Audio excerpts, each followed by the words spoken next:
ಫೋನ್ಪೇನಲ್ಲಿ ಹೇಗೆ ಇನ್ವೆಸ್ಟ್ ಮಾಡಬೇಕು ಅಂತ ಕೇಳ್ತಿದ್ರೆ ಅದನ್ನು ಡೀಟೇಲ್ ಆಗಿ ಈ ವಿಡಿಯೋದಲ್ಲಿ ಎಕ್ಸ್ಪ್ಲೈನ್ ಮಾಡಿದ್ದೀನಿ. ಫೋನ್ಪೇನಲ್ಲಿ ನೀವು ETF, SIP, ಮ್ಯೂಚುವಲ್ ಫಂಡು ಎಲ್ಲದನ್ನು ಮಾಡ್ಬೋದು. ಆದರೆ ಫೋನ್ಪೇನಲ್ಲಿ 2 ಥರ ಆಪ್ಷನ್ ಇರುತ್ತೆ, ದಯವಿಟ್ಟು ಅದ್ರ ಬಗ್ಗೆ ಗಮನಿಸಿ. ಒಂದು ಡಿಜಿಟಲ್ ಗೋಲ್ಡ್ ಅಂತ. Digital gold is not a SEBI registered, ಆದರೆ gold ETF is SEBI registered. So ಹಾಗಾಗಿ ನೀವೇನೇ ಇನ್ವೆಸ್ಟ್ಮೆಂಟ್ ಮಾಡೋದಿದ್ರು ETFs ಅಲ್ಲಿ ಮಾಡಿ. ಡಿಜಿಟಲ್ ಗೋಲ್ಡಲ್ಲಿ ಮಾಡೋದು ಒಂದೇ, ಜಾರ್ ಆ್ಯಪು ಇಲ್ಲ ಗುಲ್ಲಾಕ್ ಆ್ಯಪ್ ಅಂತ ಇದೆಲ್ಲ, ಆ ಆ್ಯಪಲ್ಲಿ ಮಾಡೋದು ಒಂದೇ.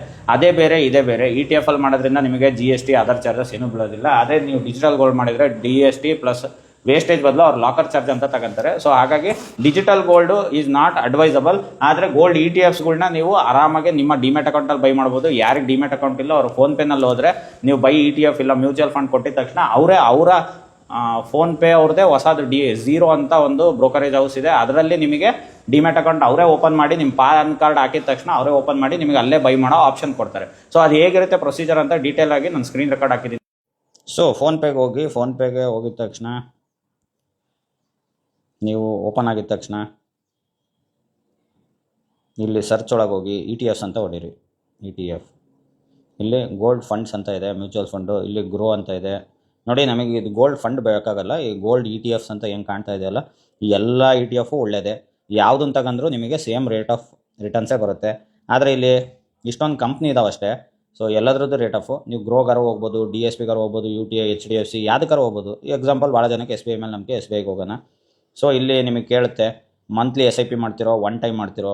ETF ಅಲ್ಲೂ SIP ಆಪ್ಷನ್ ಇದೆ. ಪ್ರತಿ ತಿಂಗಳು ನೀವು ಅಂಗಡಿಯಲ್ಲಿ ಚೀಟಿ ಕಟ್ಟೋ ಬದಲು ಪ್ರತಿ ತಿಂಗಳು 500, 2000, 300 ಎಷ್ಟು ಬೇಕಾದರೂ ನೀವು ಮಾಡ್ಬೋದು. ಇದನ್ನು 5 ಇಯರ್ ತನಕ ಮಾಡಿದರೆ ನಿಮಗೆ ಒಳ್ಳೆ ರೇಟ್ ಆಫ್ ರಿಟರ್ನು ಬರುತ್ತೆ.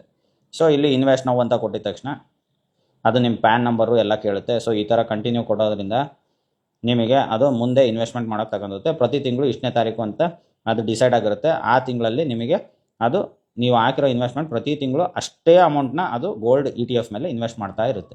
ಸೊ ಈ ರೀತಿ ನೀವು ಲಾಂಗ್ ಟರ್ಮಲ್ಲಿ ETFನ ಫೋನ್ಪೇ ಮುಖಾಂತರ ನೀವು ಇನ್ವೆಸ್ಟ್ ಮಾಡ್ಬೋದು. ಇಲ್ಲಿ ಏನೋ ಎರರ್ ಬಂದಿದೆ, ಪ್ಯಾನ್ ನಂಬರ್ ತಪ್ಪಾಗಿರ್ಬೋದು, ಏನಾರು ಆಗಿರ್ಬೋದು. ಸೊ ಹಾಗಾಗಿ ಇಲ್ಲಿ ಕೆಳಗಡೆ ನೋಟಲ್ಲಿದೆ ನೋಡಿ, PAN is mandatory as per SEBI regulation. So SEBI ಇದನ್ನು ಕಂಟ್ರೋಲ್ ಮಾಡೋದ್ರಿಂದ ನಿಮ್ಮ ಇನ್ವೆಸ್ಟ್ಮೆಂಟ್ ಸೇಫ್ ಆಗಿರುತ್ತೆ.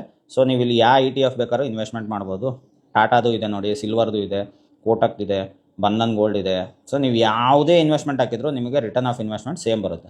ಸೊ ಪೇಟಿಎಮ್ಮಲ್ಲೂ ಈ ಫೆಸಿಲಿಟಿ ಇದೆ, ಫೋನ್ಪೇನಲ್ಲೂ ಇದೆ. ಸೊ ಗೊತ್ತಾಯ್ತಲ್ಲ ಹೇಗೆ ಇನ್ವೆಸ್ಟ್ ಮಾಡೋದು ಅಂತ. ನೋಡಿದ್ರಲ್ಲ, ಈಗ ನಿಮಗೆ ಕಂಪ್ಲೀಟಾಗಿ ಗೊತ್ತಾಗಿದೆ ಅನ್ಕೊಂತೀನಿ ಹೇಗೆ ಗೋಲ್ಡ್ ETF ಹಾಗೂ ಮ್ಯೂಚುವಲ್ ಫಂಡ್ SIPನ ನೀವು ಫೋನ್ಪೇನಲ್ಲೇ ಮಾಡ್ಬೋದು ಅಂತ. ಫೋನ್ಪೇ ಅಷ್ಟೇ ಅಲ್ಲ, ಡಿಜಿಟಲ್ ಎಲ್ಲ ಪೇ ಅಂದರೆ ನೀವು ಪೇಟಿಎಮ್ಮಲ್ಲೂ ಈ ಫೆಸಿಲಿಟಿ ಇದೆ, ಎಲ್ಲದರಲ್ಲೂ ಇದೆ. ಸೊ ಇದೇ ಥರ ಇಂಟ್ರೆಸ್ಟಿಂಗ್ ವಿಡಿಯೋಗಳಿಗಾಗಿ ಬಂಗಾರ ಅಂತ ಫಾಲೋ ಬೆಳ್ಳಿ ಅಂತಲೇ ವಾಲ್ಗಳಂತ ಕಮೆಂಟ್ ಮಾಡೋಣ ಮರಿಬೇಡಿ.